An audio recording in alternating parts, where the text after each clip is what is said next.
Hello, Stort. Hello, Jasmine. I need a favor from you. Sure, tell me the matter. Actually, I want to upgrade my Mac drive from SATA to solid-state drive. Okay, that's great. Oh yes. I have also done this upgradation.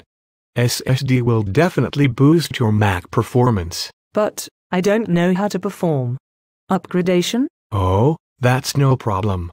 There are few things which you need to take care of. Like, number 1, determine your MacBook Pro BIOS supports your SSD or not. Number 2, keeping installed process cleaned.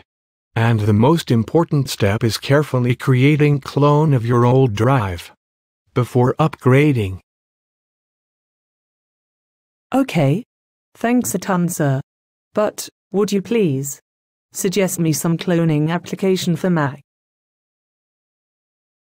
Yes, the most reliable and easy to use application is Stellar Drive Clone. Stellar Drive Clone.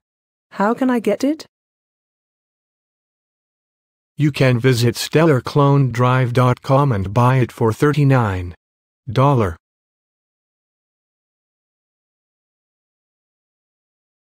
Hey Jasmine, how are you? I'm fine, sir. Have you cloned your Mac and upgraded the disk? Yes, actually, I came to thank you for suggesting me Stellar Drive Clone. It assisted me a lot during the whole process and did the job very easily.